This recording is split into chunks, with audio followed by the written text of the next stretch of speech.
नमस्कार मित्रों, आप सभी का स्वागत है। मैं हूं पंकज।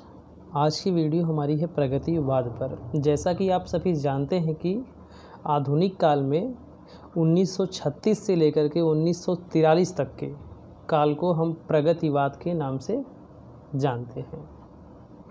और बात करें प्रगतिवाद शब्द का प्रयोग सबसे पहले किसने किया था, तो इसका है कि प्रगतिवाद शब्द का सर्वप्रथम प्रयोग 1942 में मुक्तिबोध ने अपने एक लेख प्रगतिवादी एक दृष्टि आगामी कल में किया था। आपको यह याद रखना, किसने किया था? मुक्तिबोध ने। लेख का नाम क्या था? प्रगतिवादी एक दृष्टि आगामी कल, इसमें किया था। और बच्चन ने कहा है कि बच्चन ने माना है कि सुमित्रानंद पंत की जो रचना है युगवाणी, जिसका समय है 1939, इसको खड़ी बोली का प्रथम प्रगतिवादी काव्य माना है। किसने माना है? बच्चन जी ने। आइए अब शुरू करते हैं, प्रश्नों की तरफ बढ़ते हैं और देखते हैं इन प्रश्नों को। पहला प्रश्न है प्रगतिवाद से। हिंदी साहित्य में मार्क्सवादी चेतना की अभिव्यक्ति जिस काव्यधारा में देखने को मिलती है उस धारा को कहा जाता है ए प्रगतिवाद, बी प्रयोगवाद, सी जनवाद, डी अकविता। तो आपका इसमें आंसर सही हो जाएगा ए प्रगतिवाद। पढ़ते हैं इसके बारे में थोड़ा सा डिटेल में। सन 1935 से आगे के कुछ वर्ष प्रगतिवाद युग के वर्ष रहे, क्योंकि 1918 से लेकर के 1936 तक का काल क्या रहा? छायावाद युग रहा। इसके बाद का युग क्या रहा? प्रगतिवाद, 36 से 43 तक। प्रगतिवाद मार्क्सवादी दर्शन के आधार पर चलता है। किसके? मार्क्सवादी दर्शन के आधार पर चलता है, जिसमें वर्ग चेतना की प्रधानता है। ऐसा समझना चाहिए कि राजनीति में जो मार्क्सवाद है, काव्य में वही प्रगतिवाद है। यानी राजनीति में जो मार्क्सवाद है वही क्या है? काव्य में प्रगतिवाद है। प्रगतिवादी मार्क्सवादी का साहित्यिक संस्करण है। शुद्ध प्रगतिवादी कवियों के नाम हैं नागार्जुन, केदारनाथ अग्रवाल, शिवमंगल सिंह सुमन और गजानंद माधव मुक्तिबोध आदि जैसे त्रिलोचन शास्त्री भी हैं। प्रगतिवादी कविता पर जैसे मार्क्स का प्रभाव है, वैसे ही प्रयोगवादी कविता पर फ्रायड का। प्रयोगवादी कविता पर किसका? फ्रायड पर। यानी इसके बाद का जो काल है प्रगतिवाद के बाद का, वो क्या है? प्रयोगवाद का। प्रगतिवाद को साम्यवाद का साहित्यिक संस्करण भी कहा जाता है। प्रगतिवाद को क्या कहा जाता है? साम्यवाद का साहित्यिक संस्करण कहा गया है। नेक्स्ट पर चलते हैं, प्रश्न नंबर दूसरा। प्रगतिवादी काव्य सृष्टि है ए दार्शनिक, बी वर्ग चेतना, सी वैयक्तिक यथार्थ, डी यथास्थितिवाद। तो आपका आंसर इसमें हो जाएगा बी वर्ग चेतना प्रधान। तीसरा प्रश्न हमारा है कि द्वंद्वात्मक भौतिक विकासवाद किस काव्यधारा का आधार है? अभी हमने ऊपर पढ़ा है, किसका है? प्रगतिवाद का। थोड़ा सा पढ़ते हैं इसको। प्रगतिवाद का उदय छायावाद के समाप्ति काल में सन 1936 के आसपास सामाजिक चेतना के साथ आरंभ हुआ। यह मार्क्सवादी दर्शन, जिसे हम द्वंद्वात्मक भौतिकवाद कहते हैं, के आलोक में सामाजिक चेतना और भावबोध को अपना लक्ष्य बनाकर चला।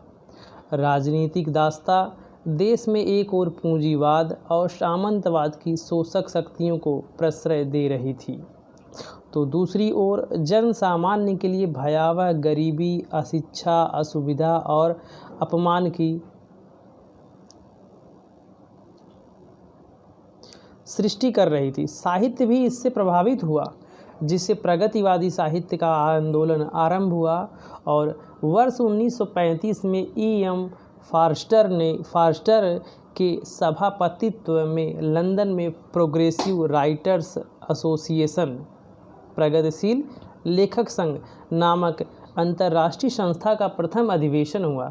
यहीं पर भारतीयों में से 1935 में ही यहीं पर भारतीयों में से कुछ समाजवादी विचारधारा वालों ने भारतीय प्रगतिशील लेखक संघ की स्थापना की, जिनमें थे मुल्क राज आनंद और सज्जाद जहीर शामिल थे, और इन्होंने ही वर्ष 1936 में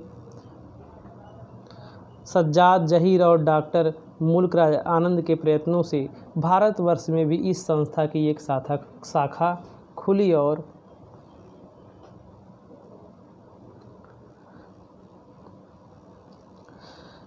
और प्रेमचंद की अध्यक्षता में लखनऊ में इसका प्रथम अधिवेशन हुआ और इसके जो अध्यक्ष थे वे थे प्रेमचंद। प्रगतिवादी काव्यधारा में छायावाद की जीवन शून्य होती हुई व्यक्तिवादी वायवी काव्यधारा की प्रतिक्रिया भी निहित है। प्रश्न नंबर दूसरा चलते हैं। प्रगतिवाद का आधार है रहस्यवाद, बिल्कुल नहीं, कि यह छायावाद की प्रवृत्ति है। प्रकृतिवाद भी नहीं। हालावाद, ये हालावाद के प्रवर्तक कौन है? हरिवंश राय बच्चन है। तो डी हो जाएगा हमारा द्वंद्वात्मक भौतिकवाद। नेक्स्ट प्रश्न,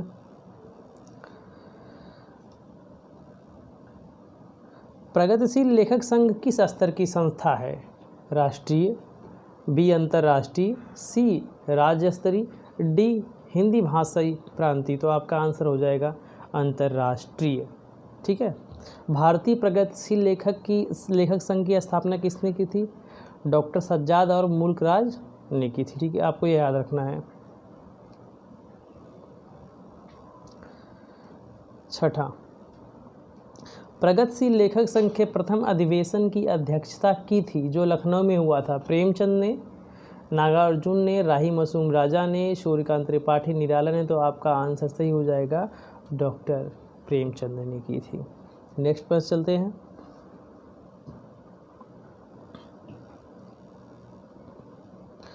लखनऊ में आयोजित प्रगतिशील लेखक संघ के प्रथम अधिवेशन की अध्यक्षता की थी यशपाल ने, दिनकर ने, निराला ने, प्रेमचंद ने। तो आपका आंसर क्या है? डी प्रेमचंद। अगर बात करें द्वितीय अधिवेशन कहाँ हुआ था? कोलकाता में हुआ था। अध्यक्षता किसने की थी? रविन्द्रनाथ टैगोर ने। प्रगतिशील लेखक संघ की स्थापना कब की गई थी? 1926, 1936, 1946, 1939। तो आपका आंसर सही हो जाएगा बी 1936 में। भारत में इसकी जब प्रथम अधिवेशन हुआ तो वह प्रथम अधिवेशन लखनऊ में हुआ और उसकी अध्यक्षता किसने की थी? मुंशी प्रेमचंद जी ने। आपको यह याद रखना है। द्वितीय कोलकाता में रविन्द्रनाथ टैगोर ने की थी। नेक्स्ट प्रश्न, प्रगतिशील लेखक संघ के प्रथम अधिवेशन के अध्यक्ष थे सज्जाद जहीर, प्रेमचंद, शिवदान सिंह चौहान, मुल्क राज आनंद। तो आपका आंसर आ जाएगा प्रेमचंद है। बात करें सज्जाद जहीर की और मुल्क राज आनंद की तो इन्होंने इसकी स्थापना की थी, प्रगतिशील लेखक संघ की स्थापना की थी 1936 में भारत में। नेक्स्ट प्रश्न,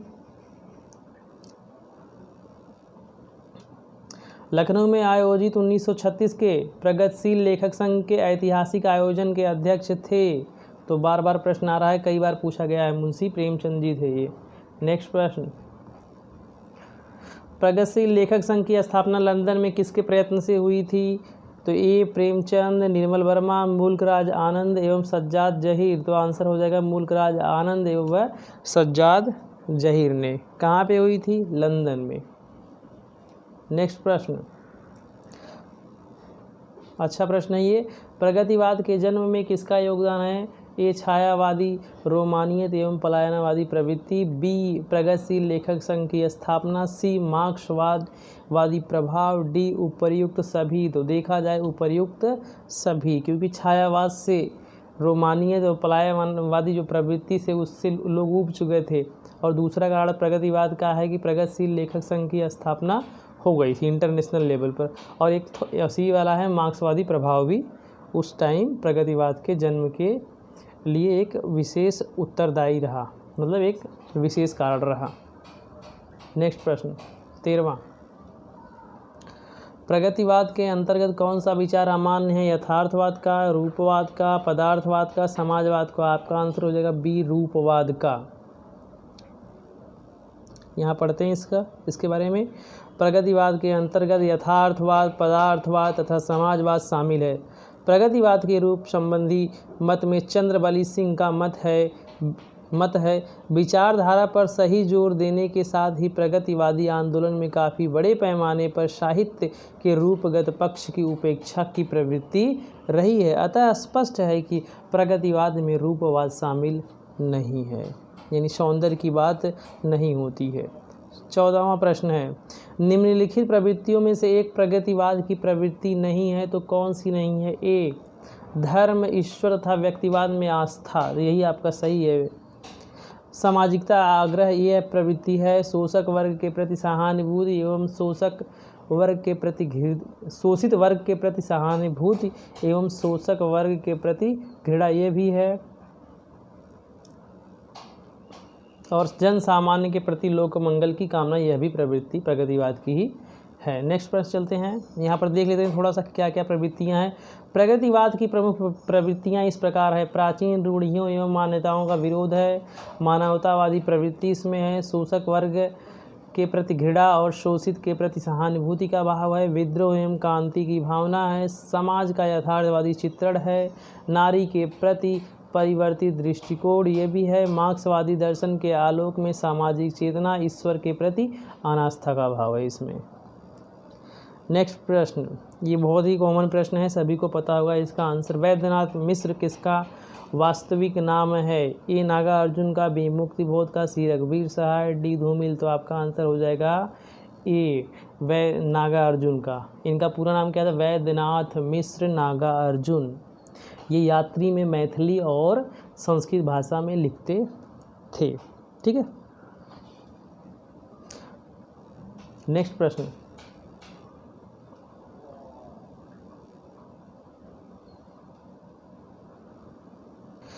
यहाँ पर अच्छी जानकारी दी गई है, इसको हम देखते हैं। बाबा के नाम से प्रसिद्ध कवि नागार्जुन का वास्तविक नाम वैद्यनाथ मिश्र था। ये प्रगतिवादी विचारधारा के कवि हैं। इनका जन्म 30 जून 1911 को मधुबनी, बिहार के तरौनी नामक गांव में हुआ था। आपको यह टाइम याद रखना है कि इनका जन्म 30 जून 1911 को हुआ था, क्योंकि क्रम से लगाने को भी आ जाता है कवियों को।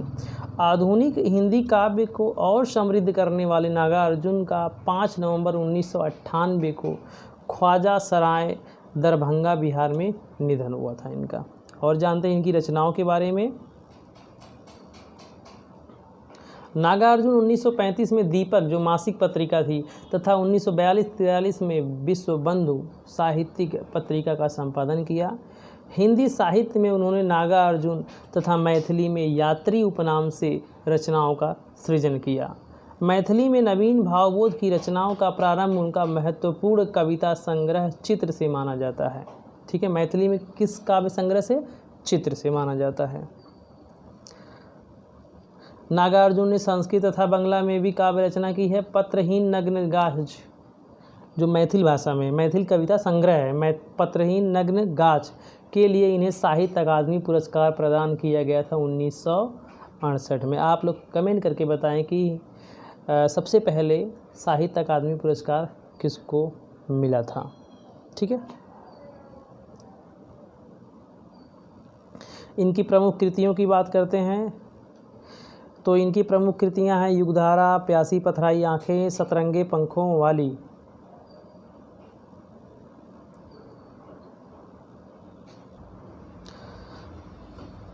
तालाब की मछलियाँ हो गया। तालाब की मछलियाँ, हजार हजार बाहों वाली पुरानी जूतियों का कोरस, तुमने कहा था आखिर ऐसा क्या कह दिया मैंने, मैं मिलिट्री का बूढ़ा घोड़ा, रत्न गर्भा, ऐसे भी हम क्या, ऐसे भी तुम क्या, पका है कटहल, भस्मांकुर, जो खंड काव्य है, और ये बैरवेज छंद में है। ये आपको याद रखना है। इतनी रचनाएं हैं, आखिर याद कैसे करें? थोड़ा सा मैंने एक ट्रिक बनाया है। ट्रिक क्या? एक जनरली आपको कोई भी रचना है उसके साथ आपको कुछ न कुछ जोड़ करके ही आपको अपना काम चलाना, यानी याद रखना है। ठीक है, चलो यहाँ जैसे युगधारा की बात करते हैं। युगधारा तो नागार्जुन की है, तो नाग समझ लो, नाग सर्प, युगधारा कह रहे हैं कि जैसे युग की धारा बहती है वैसे नाग भी उसी में बह रहा होता है। प्यासी पथराई आंखें, तो नागार्जुन कहते हैं, नाग मान लो वो नाग कि प्यासी पथराई यानी मुझे कभी कोई जीव खाने को नहीं मिला, मेरी आंखें देखते देखते प्यासी पथराई हो गई, बिल्कुल पत्थर के समान हो गई, हो गया। सतरंगे पंखों वाली, तो कहते हैं कि भाई बहुत दिनों के बाद मुझे सतरंगे पंखों वाली कोई चिड़िया मिली है जिसको मैं खाऊंगा, नाग कहता है। तालाब की मछलियाँ भी नाग खा जाते हैं। हजार हजार बाहों वाली, ये तो आप याद कर लें। पुरानी जूतियों का कोरस हो जाएगा। तुमने कहा था आखिर, तुमने कहते हैं तुमने कहा था, कैसे याद करेंगे भाई, तुमने कहा था कि मुझे कोई न कोई कुछ, ना कहता है कि मुझे कुछ न कुछ तुम खिलाओगे, आखिर ऐसा क्या कह दिया मैंने। फिर कहते हैं कि आखिर मैंने ऐसा क्या कह दिया कि तुमने मुझे नहीं खिलाया, नाग कहता है कि। फिर अगला है मिलिट्री का बूढ़ा घोड़ा, फिर नाग कहता है मैं मिलिट्री का बूढ़ा घोड़ा हूँ। और रत्नगर्भा, आप याद करना, ऐसे भी हम क्या, ऐसे भी तुम क्या, पका है कटहल। नाग कहता है कुछ कोई जानवर मुझे खाने के लिए नहीं मिल रहा है तो मैं क्या करूँगा, पका कटहल ही खा लूँगा। और भस्मांकुर है, क्या है, खंडकाव्य है। भस्मांकुर एक तरह से भस्म कर देना, भस्म से भस्म निकाल लो आप। जैसे नाग क्या है कि कहता नाग इतनी आग निकालता है किसी को भी भस्म कर देगा, ठीक है। इसी तरह से आप किसी न किसी तरह से बना करके कुछ न कुछ याद करें, तभी रचनाएं याद होने वाली हैं, कुछ न कुछ आप जोड़ लें। नेक्स्ट प्रश्न चलते हैं इनका। हाँ, ये इनकी अन्य कृतियों में शामिल है बलचनमा, रतिनाथ की चाची, कुंभीपाक है, उग्रतारा है, जमनिया का बाबा है, वरुण के बेटे हैं। ये वाला प्रश्न हो चुका है। नागार्जुन का असली नाम क्या है? कमलनाथ मिश्र है, राजनाथ मिश्र है, वैद्यनाथ मिश्र है, रामनाथ मिश्र है। तो आपका आंसर सी हो जाएगा, वैद्यनाथ मिश्र। नेक्स्ट प्रश्न चलते हैं। नागार्जुन किस वर्ग के कवि हैं? छायावाद के, प्रगतिवाद के, प्रयोगवाद के, द्विवेदीवाद के। तो आपको पता है छायावाद के हैं ये। आंसर आपका ये सही हो जाएगा, छायावाद। नागार्जुन की किस काव्यधारा के कवि हैं? तो अभी हो गया है प्रगतिवाद के। नागार्जुन की निम्नलिखित रचनाओं में से कौन खड़ी बोली हिंदी में नहीं लिखी गई है? भस्मांकुर इन्हीं का है, पत्रहीन नग्नगाछ, युगधारा, सतरंगे पंखों वाली। तो आपका आंसर क्या हो जाएगा, पत्रहीन नग्नगाछ। इसको 1968 में साहित्य अकादमी पुरस्कार मिला हुआ है। यह मैथिली भाषा का एक काव्य संग्रह है जिसे इन्होंने यात्री उपनाम से लिखा है। मैथिली भाषा में किस उपनाम से लिखते थे? यात्री उपनाम से। एक और बात इनके बारे में, नागार्जुन को प्रगतिवाद का सलाका पुरुष कहा जाता है। इसके पहले की मेरी वीडियो एक थी छायावाद की, उसमें मैंने बताया था कि छायावाद का सलाका पुरुष किससे कहा जाता है। तो आप सभी कमेंट करके बताएं। तो बात करें भस्मांकुर को, मैंने बताया कैसे याद करेंगे। नागार्जुन नाग है तो भस्म कर देगा, जैसे ही वो डसेगा तो वो क्या कहते हैं, डसता तो आग निकालता है तो भस्म हो जाओगे। पत्रहीन नग्नगाछ तो आपको पता है मैथिली भाषा में है, इसको आप याद कर लेना। युग धारा क्या, जैसे नाग कह रहा है कि भाई जैसे युग की धारा बहती है उसी तरह धारा में मैं भी बहूँगा। और सतरंगे पंखों वाली कह रहा है कि भाई, नाग कह रहा है कि बहुत दिनों बाद मैंने सतरंगे पंखों वाली चिड़िया मुझे खाने को मिली। तो आप इस तरह से कुछ न कुछ ट्रिक बना करके आप लोग याद करिए। थोड़ा सा अजीब सा लगता है कि कैसे है, लेकिन क्या करें, हमें याद करना है। किसी भी प्रकार से हमें याद करना, चाहे जो तरीका हो। नेक्स्ट प्रश्न 20वां, ये भी अच्छा प्रश्न है। कबीर के उपरांत हर विध्वंसकारी और जन विरोधी शक्ति को सर्वाधिक खुली चुनौती देने वाले साहित्यकार है। ये निराला, बी नागार्जुन, सी दिनकर, डी हरिओद। तो आपका आंसर हो जाएगा बी नागार्जुन। नागार्जुन को प्रगतिवाद का सलाका पुरुष कहा जाता है। इनका जन्म 1911 को 30 जून 1911 को हुआ था, ठीक है। ये मैथिली भाषा में यात्री उपनाम से लिखते थे। इनका पूरा नाम वैद्यनाथ मिश्र नागार्जुन है।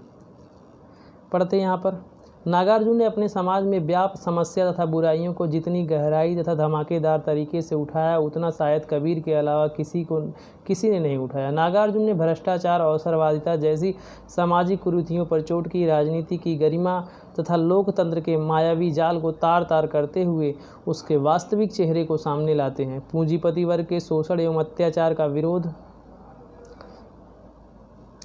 विरोध करते हैं तथा मजदूरों, किसानों एवं छात्रों के हित की बात को बड़े जोरदार ढंग से सामने रखते हैं। बाबा नागार्जुन एक सशक्त कवि होते हुए एक समाज सुधारक की भूमिका निभाते हैं।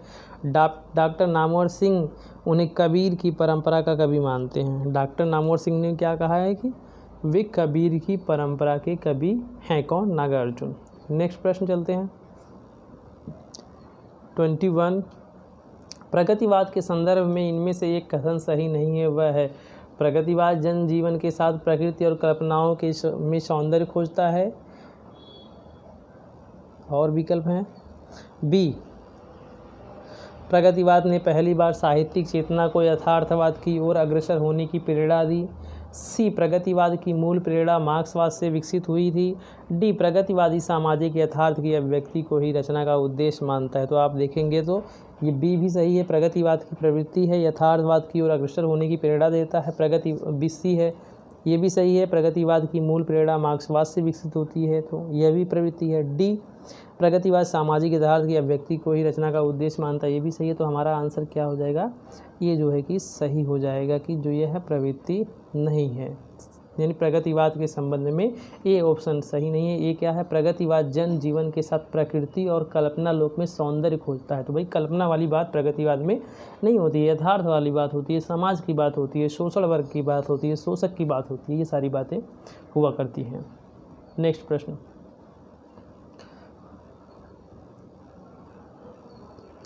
22वां है, निम्न में कौन सी विशेषता प्रगतिवाद की नहीं है? कल्पना प्रवणता, अभी जस्ट हुआ है, शोषण का विरोध, व्यंग प्रधानता, श्रम में सौंदर्य। तो क्या है? कल्पना प्रवणता ये नहीं है, प्रगतिवाद की विशेषता नहीं है। शोषण का विरोध बिल्कुल है, शोषण और शोषक की इसमें बात की गई है। व्यंग है, किस पे है? समाज पर है, सामाजिक बुराइयों पर है। श्रम में सौंदर्य, अगर सौंदर्य ढूंढता भी है तो किस में है? श्रम में, मजदूरों में श्रम ढूंढता है। ठीक है, नेक्स्ट पर चलते हैं, थोड़ी सी व्याख्या इसकी पढ़ते हैं। कल्पना प्रवणता छायावाद की विशेषता है। छायावादी कविता में कल्पना प्रवणता इतनी अधिक है तो अभ्यांतर प्रभाव साम्य को प्रकट करने की सच में योजनाएं अधिक है। छायावादी कविता की यह सर्वाधिक महत्वपूर्ण विशेषता है, जिसकी ओर सबसे पहले बलपूर्वक आचार्य शुक्ल ने संकेत दिया था। शेष विशेषताएं किसकी है? प्रगतिवाद की है। पूछ रहा है प्रगतिवादी समीक्षक हैं, ए रामचंद्र शुक्ल हैं, बी रामविलास शर्मा है, डी गुलाब राय हैं, डी श्याम सुंदर दास हैं। तो प्रगतिवादी समीक्षक कौन है? बी रामविलास शर्मा। रामविलास शर्मा तार सप्तक के कवि हैं, आपको इसको भी याद रखना है। तो समीक्षक कौन हो गए? रामविलास शर्मा हो गए। नेक्स्ट यहाँ देखते हैं, पढ़ लेते हैं थोड़ा सा और।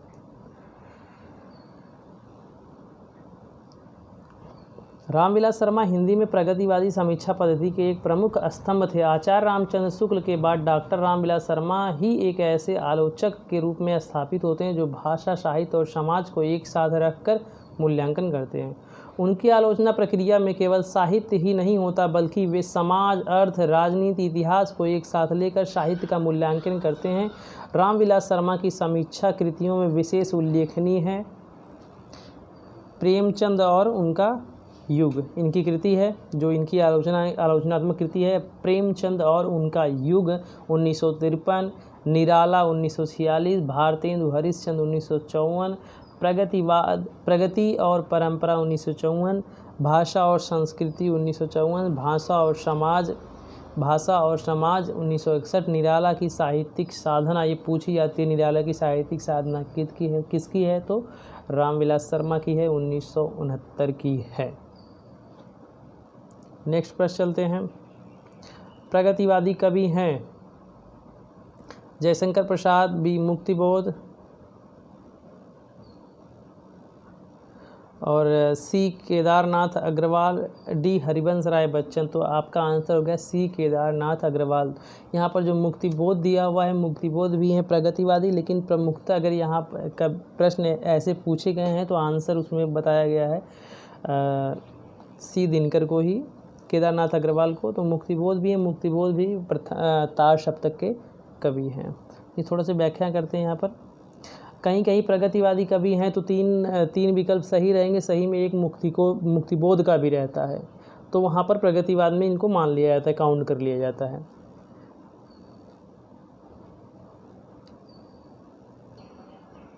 पढ़ते हैं इसको।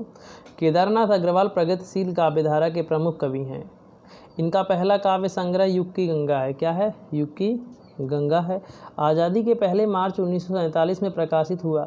केदारनाथ अग्रवाल ने मार्क्सवादी दर्शन को जीवन का आधार मानकर जनसाधारण के जीवन की गहरी और व्यापक संवेदना को अपनी कृतियों में मुखरित किया। केदारनाथ अग्रवाल के अन्य प्रमुख कविता संग्रह हैं फूल नहीं रंग बोलते हैं, गुल मेहंदी, हे मेरी तुम, इन्होंने अपनी पत्नी की याद में लिखा है हे मेरी तुम, बोले बोल अबोल, जमुन जल तुम, कहें केदार खरी खरी, मार प्यार की थापें। केदारनाथ अग्रवाल की ये कृतियाँ हैं। यहाँ पर आ गया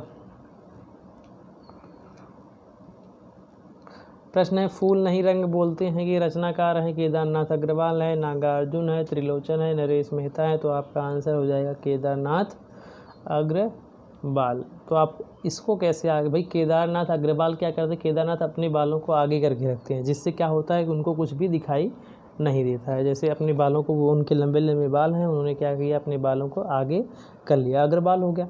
अब कैसे आपको इस ट्रिक से लगाएंगे, फूल नहीं रंग बोलते हैं। भाई कोई पूछता है भाई तुम कौन हो, तो कहते हैं कि मैं नहीं बताऊंगा। जैसे फूल होते हैं ना, फूल क्या है अपने बारे में नहीं बताते लोग, उनकी रूपरेखा को, उनकी सुंदरता को देख करके जान जाते हैं। उसी प्रकार तुम मेरा नाम जो है कि मेरे बालों को देख करके पता लगा सकते हो, मैं अपना चेहरा तुम्हें नहीं दिखाऊंगा। ठीक है, तो केदारनाथ अग्रवाल हो गया।